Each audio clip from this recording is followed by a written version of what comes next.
2 años.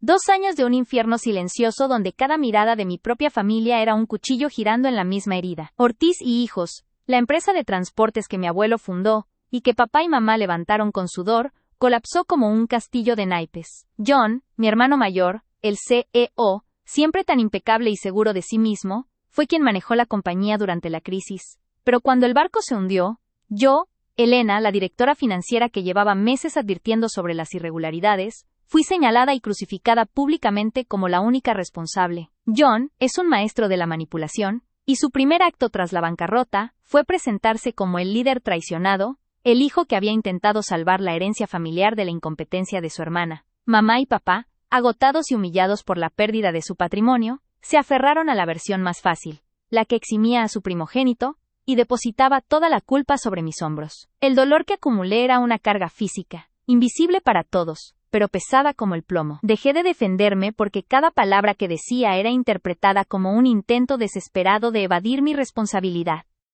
La injusticia se convirtió en mi sombra constante. En reuniones familiares, cuando la conversación se acercaba peligrosamente al tema de la ruina, John se encargaba de lanzar comentarios velados, indirectas crueles que confirmaban el veredicto familiar.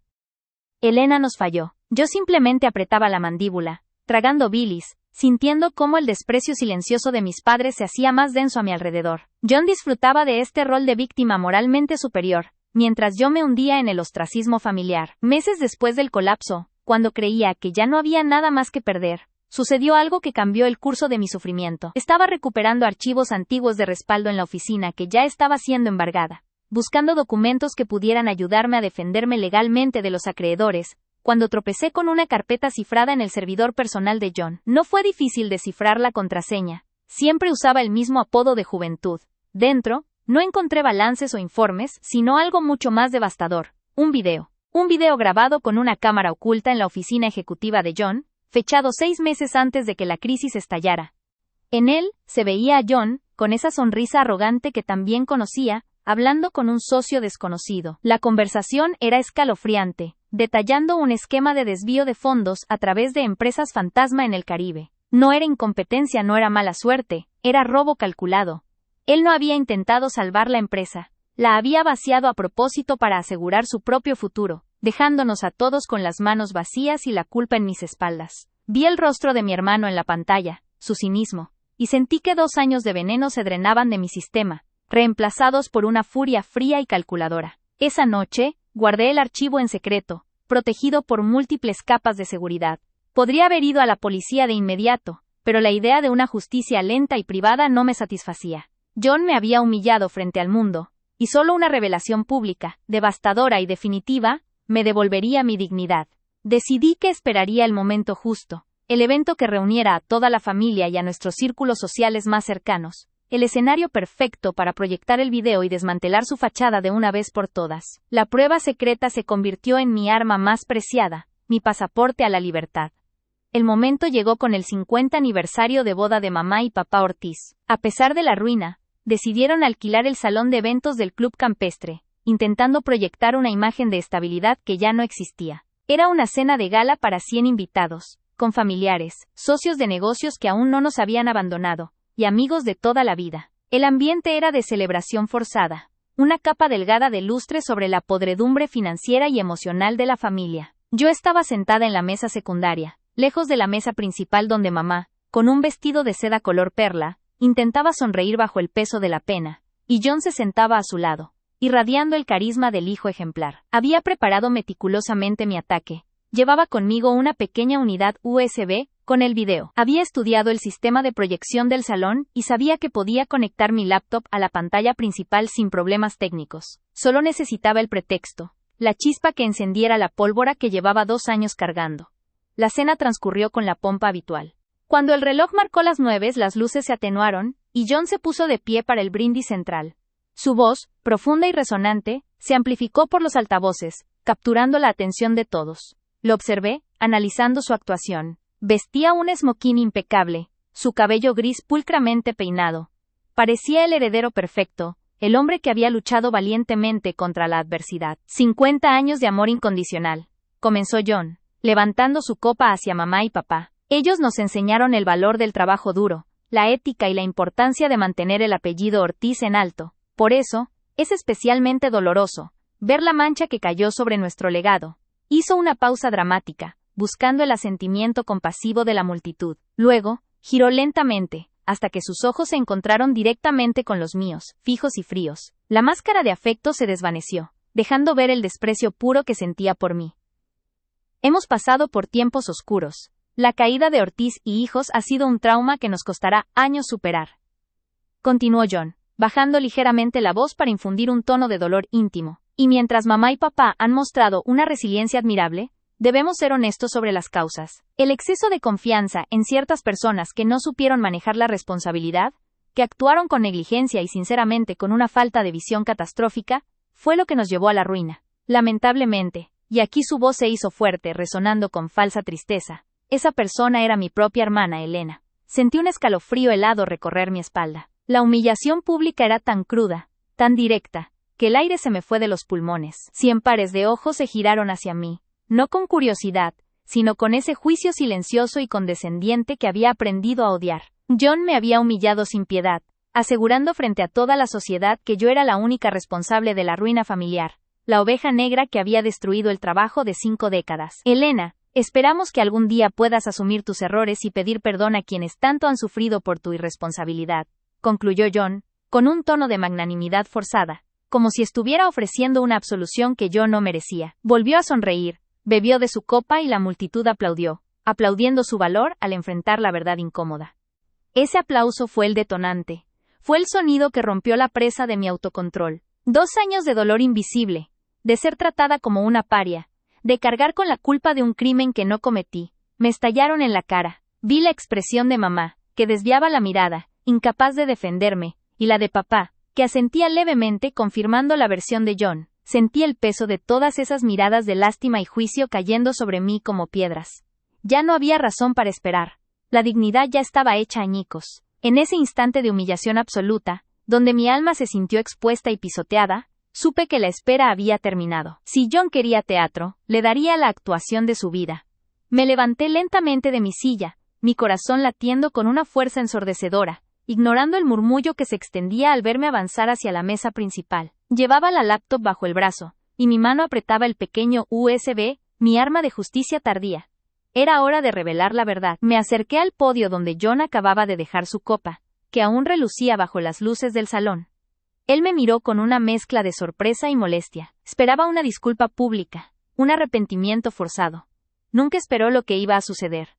Con una calma que no sentía, conecté mi laptop al proyector de video. La pantalla gigante que momentos antes mostraba fotos melosas de mamá y papá, se encendió con un escritorio de Windows. El silencio en la sala no era absoluto todavía, pero se sentía la tensión, la incomodidad de un drama familiar a punto de desbordarse. John tiene razón, dije, mi voz sorprendentemente clara y firme. Tomé el micrófono del atril, mirándolo directamente a los ojos. Él intentó detenerme, extendiendo una mano hacia el equipo, con una expresión de pánico naciente. Debemos hablar de la verdad incómoda, hermano, pero no de la verdad que tú quieres que escuchen, sino de la verdad que has guardado en secreto por 2 años. John intentó arrancar el cable, pero fui más rápida. Había abierto el archivo antes de levantarme. Con un clic final, la pantalla gigante parpadeó, y el video que llevaba meses guardando en silencio, la prueba irrefutable de su traición, comenzó a proyectarse frente a todos. Límite de caracteres alcanzado. Finalizando el bloque. John tiene razón, dije, mi voz sorprendentemente clara y firme. El sonido reverberó en el salón, amplificado por el sistema que John había usado momentos antes para ensalzar su propia virtud. Tomé el micrófono del atril sintiendo el metal frío bajo mis dedos, y lo mantuve firme, mirando directamente a los ojos esmerilados de mi hermano. Él era un estudio de pánico recién horneado, sus pupilas se habían dilatado en la oscuridad parcial del salón, y las líneas de expresión que siempre ocultaba bajo su estudiada calma se habían grabado profundamente alrededor de su boca. Su esmoquín, tan perfecto un minuto antes, parecía ahora una armadura agrietada. Debemos hablar de la verdad incómoda, hermano, continué, sintiendo que la adrenalina inyectaba una claridad gélida en mis pensamientos. Sentí el peso de un centenar de miradas sobre mí, pero por primera vez en 2 años, ese peso no me doblegó, me ancló. Pero no de la verdad que tú quieres que escuchen, John. No de la verdad que has fabricado cuidadosamente durante 2 años, usando a nuestra familia como tu escudo y a mí como tu chivo expiatorio. John reaccionó. Su mano derecha se disparó hacia adelante, intentando alcanzar mi laptop que yacía conectada al proyector. Su intención era obvia: arrancar los cables, sumir la sala en la oscuridad y sofocar la verdad antes de que naciera. Elena, detente. No te atrevas a hacer una escena, sisió, manteniendo su voz lo suficientemente baja para que solo los de la mesa principal la escucharan, intentando desesperadamente aferrarse al control. El miedo le daba un tono áspero, que nunca había escuchado antes, un sonido crudo de animal acorralado.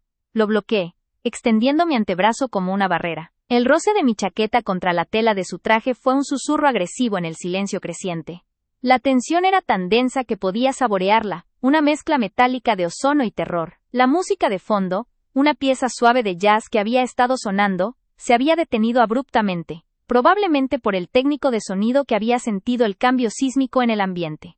El único sonido era el zumbido distante del aire acondicionado del club campestre y el latido desbocado de mi propio corazón.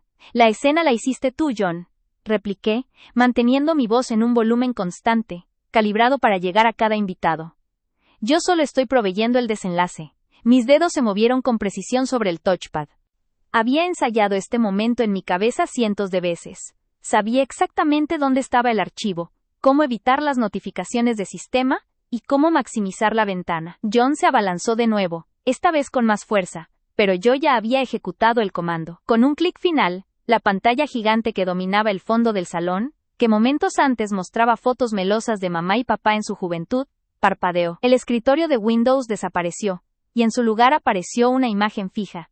El interior de la oficina ejecutiva de John, en Ortiz y Hijos, ahora embargada y vacía. Era una imagen familiar, lujosa, con paneles de madera oscura y una vista panorámica de la ciudad. Pero no era la imagen lo que golpeó primero, sino el sonido. El sistema de sonido del club campestre era de alta fidelidad, diseñado para discursos y música. Cuando el video comenzó a reproducirse, se oyó un breve chisporroteo, seguido por el sonido cristalino de John hablando. Era su voz, inconfundible pero carente de la capa de carisma que siempre usaba en público. Era una voz confidencial, relajada, casi engreída. ¡Apágalo! ¡Apágalo ahora mismo!, gritó John, abandonando toda pretensión de calma.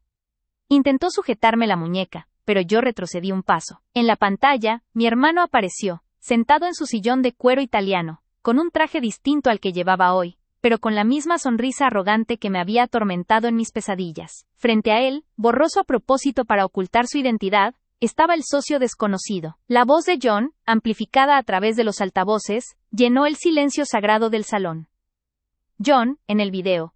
Te lo dije, Jaime. La jugada fue limpia. Nadie sospechará de la directora financiera. Elena es tan estructurada, que su incapacidad para ver el panorama completo será la coartada perfecta. Es demasiado inocente para entender el verdadero juego.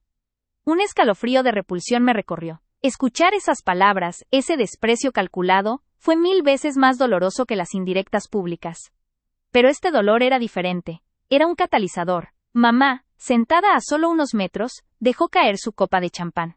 El sonido del cristal rompiéndose en el mármol fue agudo y solitario, pero nadie se movió. Todos estaban paralizados, sus ojos fijos en la pantalla gigante. Podía ver a mis tíos, a los viejos socios de negocios que habían evitado mi mirada durante 2 años, y a mis padres, que se habían convertido en estatuas de sal. Papá, con su rostro curtido por la vida, tenía una expresión de incredulidad absoluta, como si estuviera presenciando un truco de magia fallido, no la implosión de su vida entera. Me dirigí de nuevo al micrófono, asegurándome de que mi voz rompiera la capa de sonido del video. Ese, señoras y señores, es John Ortiz, el hijo ejemplar, el líder traicionado. Y ese video fue grabado hace 2 años, 6 meses antes de que Ortiz y Hijos solicitara la protección por bancarrota. John finalmente logró reaccionar. Se abalanzó, no ya para susurrar sino para atacarme físicamente. Quería llegar al cable. Pero yo ya había previsto esto. Lo empujé lejos con la misma rabia fría que me había sostenido. ¡Mientes! ¡Es un montaje! Elena siempre fue una mentirosa, rugió John. Su voz se había quebrado. La compostura del heredero se había esfumado, reemplazada por la furia primitiva del ladrón atrapado. Ignorándolo, dejé que el video siguiera hablando por mí. Socio, en el video. ¿Estás seguro de que la auditoría no detectará los desvíos? Estamos hablando de 6 millones transferidos a Caimán. Es un agujero grande. John, en el video, riendo con esa risa seca y superior que me revolvía el estómago. Relájate, Jaime. Los balances de Ortiz y hijos ya estaban en números rojos por la expansión imprudente que papá autorizó. Lo que estamos haciendo es drenar el pantano antes de que se seque. Y Elena, la experta financiera, ha estado tan ocupada gritando sobre la mala gestión de capital, que no ha visto la estructura real. De hecho, hemos usado su propio sistema de alertas internas como un señuelo. Cuando la mierda golpee el ventilador, ella será la única que quede con las manos manchadas. Yo saldré como el líder que intentó salvar lo insalvable. Un héroe. El golpe fue más fuerte que cualquier bofetada. Las palabras drenar el pantano, y Elena será la única que quede con las manos manchadas, resonaron con una claridad brutal. El salón de gala, diseñado para ser un monumento a la estabilidad familiar, se transformó en una cámara de tortura pública. Los 100 invitados, que representaban la élite social y empresarial, que había juzgado mi incompetencia, ahora presenciaban la verdad desnuda. Los murmullos iniciales se habían convertido en un rugido de asombro e indignación. Mis ojos, sin embargo, estaban fijos en mis padres. Mamá, con su vestido de seda perla, temblaba incontrolablemente. Su rostro, que siempre había sido una máscara de dignidad y autocontrol, se había arrugado en una expresión de horror y profundo, devastador arrepentimiento. Ella me había creído incompetente, pero nunca pensó que me hubieran usado de esa manera. Yo vi la realización grabarse en su rostro. No solo se había equivocado, sino que había ayudado a crucificar a su propia hija para proteger a un criminal. Papá, por otro lado, se había puesto de pie lentamente, su cuerpo rígido. Sus ojos no estaban en el video, ni en mí, sino en John. En su mirada había una mezcla hiriente de vergüenza paternal, y una traición tan profunda que parecía haberle robado el aliento. Su legado, el nombre Ortiz que tanto habían intentado mantener en alto, estaba siendo pulverizado, no por la mala suerte, sino por la codicia de su primogénito. John, al ver que no podía apagar el video, se giró hacia la audiencia, intentando una última maniobra desesperada. Esto es una calumnia, es una venganza de mi hermana por ser despedida. Elena, apágalo, o te juro que te destruiré. Sus palabras estaban llenas de bilis, pero ya no tenían peso. El volumen del video era la verdad, y su voz temblorosa era solo la negación. Un silencio pesado cayó sobre la mesa de mamá y papá. Papá extendió una mano, no para ayudar a John a detener el video, sino para apoyar su peso en el mantel. El olor a perfume caro, comida fría y champán se mezcló con el hedor acre del miedo que emanaba de mi hermano. El video avanzó a la parte crucial, donde John detallaba la estructura de las empresas fantasma. John, en el video, las empresas de transporte en el Caribe, Fénix y Centauro, nunca existieron más allá de los papeles. Son los vasos comunicantes perfectos. Elena nunca buscaría ahí, está demasiado ocupada revisando los balances locales. Lo mejor de todo es que la presión sobre ella ya es tan grande por los números rojos que si la prensa olfatea algo, todo caerá sobre su gestión. Le dejaremos el cadáver, mientras nosotros gozamos de la jubilación temprana. La palabra cadáver se sintió como una puñalada. Me había entregado a la familia con una devoción casi ciega, y mi hermano, ese hombre que juraba honrar la ética de nuestros padres, me había arrojado a los lobos. Sostuve el micrófono de nuevo, mi mano temblaba levemente, pero mi voz era un acero frío. John no solo vació la empresa, papá. Él diseñó el plan para que yo, la directora financiera que llevaba meses advirtiendo sobre su mala gestión, cargara con el desfalco. Él se aseguró de que la humillación fuera total, no solo para salvar su dinero, sino para alimentar su ego de salvador traicionado. La gente se levantaba de sus asientos. No era una salida sino un movimiento de cuerpos que intentaban acercarse para ver mejor, para escuchar cada sílaba de la conversación grabada. Los rostros se movían entre la incredulidad y la rabia. Había inversores en ese salón que habían perdido parte de su capital en la caída de Ortiz y hijos, y ahora veían que no era un accidente, sino una estafa premeditada. John, viendo que el control se le escapaba por completo, hizo lo impensable. Corrió hacia la mesa, tomó la botella de agua de cristal más cercana, y la arrojó con una fuerza ciega hacia el proyector. El cristal se estrelló contra el soporte metálico justo al lado de la lente, haciendo que el video se tambaleara por un segundo, pero la imagen permaneció. El sonido se amplificó en una cacofonía de vidrios rotos y el grito gutural de John. «¡Estás loca, Elena! ¡Pagarás por esto! ¡Te pudrirás!». Me reí. Era un sonido hueco, sin alegría, pero lleno de una liberación catártica. «Ya me he podrido por tu culpa, John. Durante 2 años. Ahora, es tu turno». En ese momento, vi a mamá levantarse, no para consolar a John, sino para mirarlo con una furia tan intensa que casi era física. «¿Te atreviste?», siseó mamá, su voz rota por la desesperación. señalando la pantalla donde John, en el video, se reclinaba con satisfacción. Nos mentiste, a mí y a tu padre, y dejaste que la culparan a ella. La confrontación entre John y mamá fue el punto de quiebre final para la audiencia. El drama familiar había escalado a una dimensión de tragedia griega. La reputación de la familia Ortiz, el valor que papá y mamá habían cultivado durante 50 años, no valía nada. Se había disuelto en la mezquina avaricia de un solo hombre. Me acerqué al micrófono por última vez mientras la conversación grabada seguía reproduciéndose. El video ya había mostrado la prueba de la malversación, la evidencia del plan para usarme. Mi trabajo estaba hecho. La humillación pública era completa. Este no es un montaje, John, dije, mi voz bajando a un tono peligroso. Esto es evidencia, protegida y cifrada. Está siendo enviada en este momento, a través de una red segura, a la Fiscalía General, a la Comisión de Valores y a todos los acreedores de Ortiz y hijos. Esa fue la última estocada. John dejó de gritar. El pánico se transformó en una comprensión helada de su perdición legal. Su rostro se vació de color, y se tambaleó hacia atrás, golpeando la silla de papá. Papá por fin, movió sus ojos de la pantalla hacia su hijo. No hubo gritos, ni amenazas, solo una profunda, terminal decepción. Extendió su mano temblorosa, no hacia John, sino hacia el micrófono que yo aún sostenía. Ortiz y hijos ha muerto, susurró papá, y aunque no usó el micrófono, su voz fue captada por el silencio que lo rodeaba. Pero la verdad, a veces, es el único legado que nos queda. Mientras los invitados comenzaban a sacar sus teléfonos, no para grabar, sino para llamar a sus abogados o a la prensa, me di cuenta de que mi venganza había terminado. No sentí alegría triunfal, sino un agotamiento total, la liberación de una carga de 2 años. Apagué la laptop, la pantalla se quedó en negro, y en ese vacío visual, el eco de la voz grabada de John seguía resonando en la mente de todos. La prueba irrefutable de su... John terminó su brindis con una inclinación de cabeza satisfecha. El brillo de las copas de cristal reflejándose en sus ojos había sembrado el veneno con una maestría digna de un actor de teatro, y la mesa, compuesta por tíos, primos y los socios más cercanos de papá, asintió con gravedad, confirmando su veredicto silencioso. La ruina de Ortiz y hijos había sido mi culpa, solo mía. John levantó su copa, y un eco de brindis forzados se extendió por el salón de banquetes del Hotel El Conquistador. La humillación era tan densa que apenas podía respirar, pero debajo de esa pesada capa de dolor, la calma de una resolución largamente planeada comenzaba a surgir. El pitido agudo de un micrófono que se encendía rompió la atmósfera.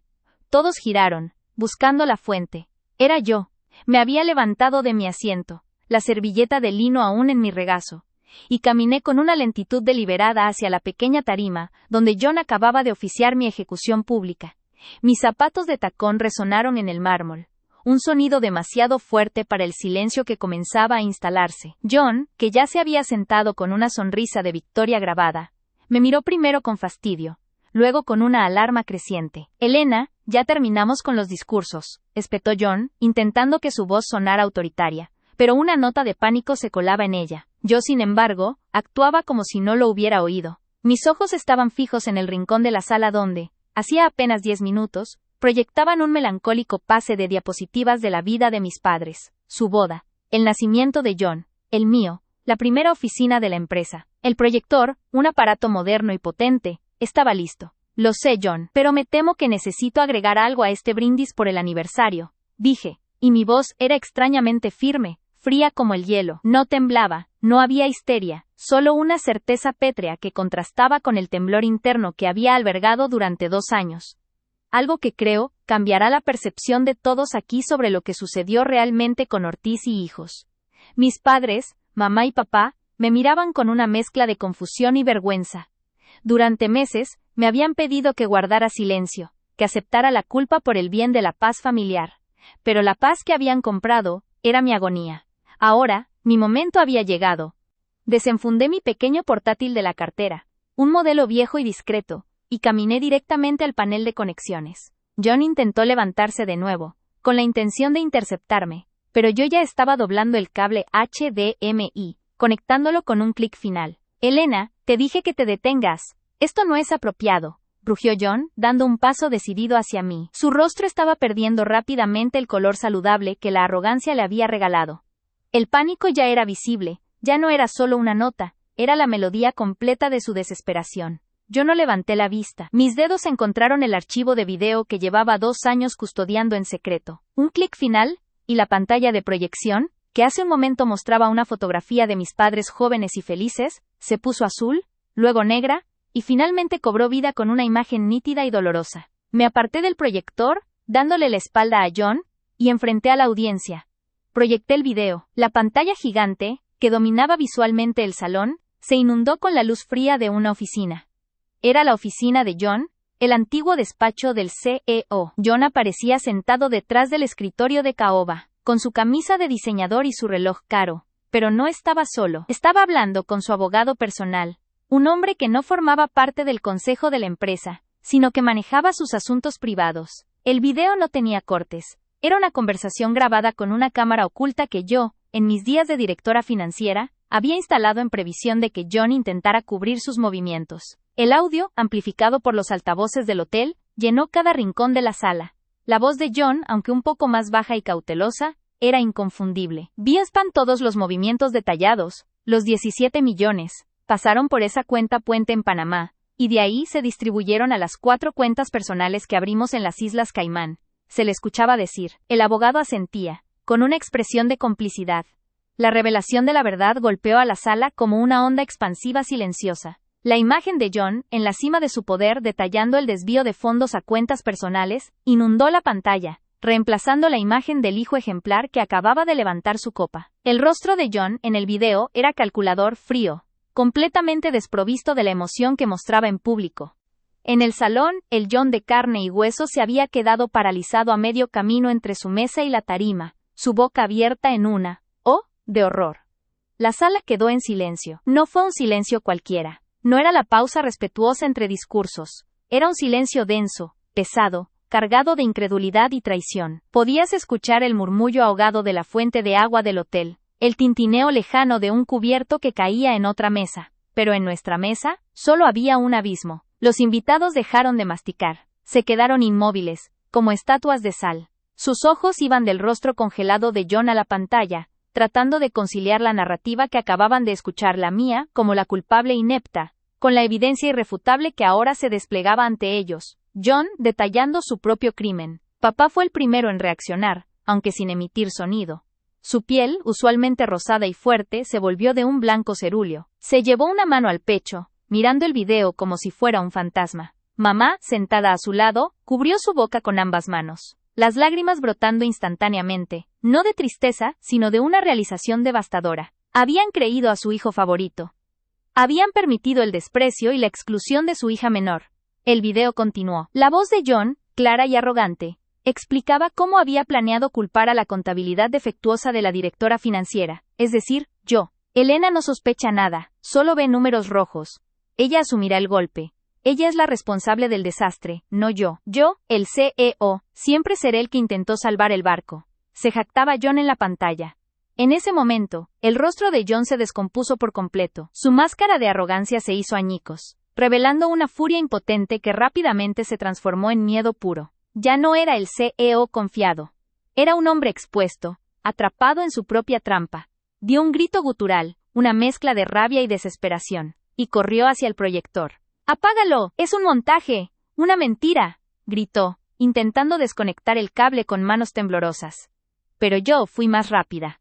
Había anticipado ese movimiento. Con un solo dedo en el teclado, detuve la reproducción, dejando la imagen de John, con la boca a medio abrir en el video, congelada como prueba de su traición. Me interpuse entre John y el proyector, enfrentándolo por primera vez en 2 años sin miedo. No es un montaje, John. Es la verdad, afirmé, mi voz resonando con autoridad que nunca me había permitido usar. Me giré hacia mis padres y hacia toda la mesa, que seguía en un silencio absoluto. Durante 2 años, he cargado el peso de la ruina de nuestra familia. Me humilló públicamente. Me permitió ser señalada y evitada, todo para cubrir esto. Un desfalco de $17 millones que él mismo orquestó. Él no intentó salvar el barco, él lo hundió para llenarse sus propios bolsillos. Las palabras, liberadas después de tanto tiempo de reclusión emocional, se sintieron como un torrente de agua helada. La verdad me liberó. Pude ver el dolor físico en los ojos de mi madre, y la traición profunda en la mirada de mi padre. Pero lo más importante, vi la confirmación de la verdad en la postura colapsada de mi hermano. John se quedó allí, jadeando. Su traje impecable ahora parecía ridículo, contrastando con la suciedad moral que lo cubría. «Es mentira», Elena está loca, siempre ha sido una desequilibrada, intentó vociferar, buscando aliados entre los invitados, pero nadie se movió. El silencio se había roto solo por mis palabras y sus negaciones inútiles. La evidencia era demasiado clara, demasiado contundente. Me acerqué a la mesa principal, mi mirada fija en la de mi padre. Papá, mamá. Advertí sobre las irregularidades meses antes. Él me despidió cuando intenté llevar esto al consejo. No solo perdieron la empresa, perdieron el honor por creer en la mentira de John y por permitirme ser la víctima silenciosa, les dije, sin una pizca de rencor, solo con la desolación de la verdad. El agresor estaba expuesto, humillado, y finalmente confrontado en el escenario que él había montado para mi destrucción. Mis tíos y primos comenzaron a levantarse de sus asientos, no para defender a John, sino para alejarse del escándalo, de la verdad que los quemaba. La conmoción era total. Me di la vuelta para tomar mi portátil. En la pantalla, la imagen congelada de John seguía brillando, un faro de la maldad que se había escondido bajo el barniz familiar. Lo cerré con un golpe seco. La prueba secreta, guardada en silencio y paciencia, había cumplido su propósito. Ya no era la culpable silenciosa, era la mujer que recuperó su voz y su honor. Caminé hacia la salida, sintiendo el peso de las miradas, pero por primera vez, esas miradas no estaban llenas de juicio, sino de asombro y comprensión. Dejé a John, totalmente destruido por su propia mentira, lidiando con el silencio y la vergüenza que él mismo había provocado. Ese día todo cambió. Salí de ese salón de banquetes y no miré atrás. La justicia había tardado, había dolido, pero finalmente había llegado. 22.393 caracteres. Me di la vuelta para tomar mi portátil. En la pantalla, la imagen congelada de John seguía brillando, un faro de la maldad que se había escondido bajo el barniz familiar. Lo cerré con un golpe seco que resonó en el silencio abrumador del salón. Un sonido demasiado fuerte para el contexto, final y definitivo. No fue solo el sonido de plástico y metal chocando, fue el sonido del martillo del juez, la sentencia inapelable sellada. La pantalla se apagó, y con ella, la última luz fría de la mentira que había gobernado mi vida durante 2 años. Sentí el peso ligero del portátil en mi mano, un peso físico irrisorio comparado con el peso moral que acababa de levantar de mis hombros. Miré a John una última vez. Estaba allí, justo al lado de la tarima, todavía jadeando. Sus manos temblaban, no por la rabia controlada de un CEO frustrado, sino por la humillación cruda y el terror. Su boca, que hace un momento había escupido calumnias y brindis triunfales, ahora solo producía sonidos secos e ininteligibles, como un motor gripado. Su traje de 3 piezas, confeccionado a medida, el símbolo de su éxito usurpado, parecía haberse arrugado y envejecido 10 años en el lapso de 3 minutos, opacado por la vergüenza expuesta. Vi un pequeño hilo de saliva seca en la comisura de sus labios, un detalle patético que resaltaba su colapso total, el rey de la montaña derribado por la verdad que intentó enterrar. A mi alrededor, el silencio pétreo comenzaba a resquebrajarse. Primero fue un murmullo, bajo y sibilante, como el sonido del gas escapando de una tubería rota. Los socios de papá, hombres de negocios duros y cínicos, que habían mirado hacia otro lado durante mi calvario, porque era conveniente, ahora intercambiaban miradas rápidas, midiendo el daño reputacional y calculando las repercusiones legales y financieras. Sus rostros eran máscaras de avaricia y sorpresa, y la complicidad silenciosa que me había condenado se había evaporado, reemplazada por el instinto de autopreservación. El aroma a cordero asado y vino tinto caro, que antes había sido la esencia de la celebración de aniversario, ahora se sentía pesado, casi nauseabundo, mezclándose con el sudor frío de la vergüenza colectiva y el pánico recién nacido. Mi mirada se detuvo en la mesa principal. Mamá ya no lloraba ruidosamente. Había entrado en un estado de shock silencioso, sosteniendo la mano de papá con una fuerza desesperada, como si intentara anclarlo a la realidad. Papá, el patriarca, el hombre que construyó Ortiz y Hijos desde cero, con una ética que creí inquebrantable, estaba encorvado. Su mano ya no estaba en su pecho, sino colgando inerte a su lado. La decepción, la traición del hijo, y lo que era peor, la dolorosa comprensión de su error al haberme condenado sin una verdadera investigación, le habían robado la fuerza vital y la dignidad. Vi una lágrima solitaria, pesada y lenta, rodar por su mejilla. No era una lágrima de tristeza, por la pérdida de la empresa, sino por la pérdida moral de su hijo, y la injusticia infligida a su hija menor. Fue un reconocimiento tácito de mi inocencia, un perdón mudo que llegaba 2 años tarde, pero que, de alguna manera, sellaba el acuerdo. No les ofrecí consuelo. No había espacio para la ternura, ni la quería. Mi resolución era absoluta, mi armadura de acero. Si hubiera intentado acercarme, si hubiera ofrecido una palabra amable, habría roto la distancia necesaria para mi supervivencia, y habría permitido que mi dolor se diluyera en su arrepentimiento tardío. Necesitaban enfrentar la verdad sin mi ayuda, sin mi validación emocional. Habían elegido creer a John. Ahora, debían recoger los pedazos de la fe que depositaron en el hijo equivocado, y el desprecio que me habían prodigado. Me giré, dándole la espalda al epicentro del caos moral. Mis tacones resonaron de nuevo en el mármol pulido, marcando un ritmo firme y constante. Cada paso era una liberación física, un corte de las cadenas invisibles que me habían atado al apellido Ortiz y a sus expectativas tóxicas. Sentí el peso de todas las miradas clavadas en mi espalda, las de asombro, las de juicio tardío, las de simpatía naciente, las de curiosidad morbosa. Pero ya no,